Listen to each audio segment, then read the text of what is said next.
ಕರ್ನಾಟಕ ನ್ಯೂಸ್ಗೆ ಸ್ವಾಗತ. ನಾನು ರಾಣಿಕೋಟೆ.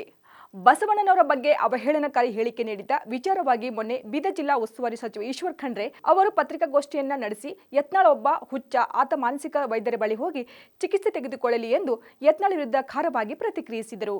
ಈ ಹೇಳಿಕೆ ವಿಚಾರವಾಗಿ ಯತ್ನಾಳ್ ಅವರು ನಿನ್ನೆ ಮಾಧ್ಯಮದವರೊಂದಿಗೆ ಮಾತನಾಡುವಾಗ ಈಶ್ವರ್ ಖಂಡ್ರೆ ಒಬ್ಬ ಜೋಕರ್, ಅವರು ಸರ್ಕಸ್ನಲ್ಲಿರುವ ಜೋಕರ್ ರೀತಿ ಇದ್ದಾನೆ, ಮಾನಸಿಕ ರೋಗಿ ಈಶ್ವರ್ ಖಂಡ್ರೆ ಎಂದು ಪ್ರತಿಕ್ರಿಯಿಸಿದರು. ಈ ವಿಚಾರವಾಗಿ ಇಂದು ಉತ್ತರ ಕರ್ನಾಟಕ ಸುದ್ದಿವಾಹಿನಿಯೊಂದಿಗೆ ಮಾತನಾಡಿದ ಈಶ್ವರ್ ಖಂಡ್ರೆ, ಯತ್ನಾಳ್ ಅವರ ಸಂಸ್ಕೃತಿನೇ ಹಾಗೆ, ಅವರ ಪ್ರತಿಯೊಂದು ಮಾತಿಗೂ ನಾನು ಪ್ರತಿಕ್ರಿಯೆ ನೀಡುವುದಿಲ್ಲ ಎಂದು ಸುಮ್ಮನಾದರು.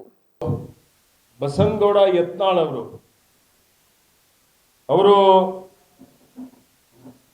ಒಬ್ಬ ಜೋಕರ್ ಅಷ್ಟೇ ಅಲ್ಲ, ಅವರೊಬ್ಬ ಮಾನಸಿಕ ರೋಗಿ. ಈಶ್ವರ್ ಖಂಡ್ರೆನೂ ಒಬ್ಬ ಜೋಕರ್ ಅದಾನ. ಅವ್ನು ನೋಡಿದ್ರೆ ಜೋಕರ್ ಅನ್ಸೋದಿಲ್ರಿ. ನಮ್ಮ ಸರ್ಕಸ್ನಾಗ ಒಬ್ಬ ಜೋಕರ್ ಇರ್ತಾರಲ್ಲ ಹಂಗದಾನ. ನನಗೆ ಅವನೇ ಮಾನಸಿಕ ರೋಗಿ ಅದಾನ್ರಿ. ಮಾನಸಿಕ ರೋಗಿ ಈಶ್ವರ್ ಖಂಡ್ರೆ ಅದ. ಯತ್ನಾಳ್ ಅವ್ರದ್ದು ಸಂಸ್ಕೃತಿನೇ ಹಾಗೆ ಬಂದಿದೆ.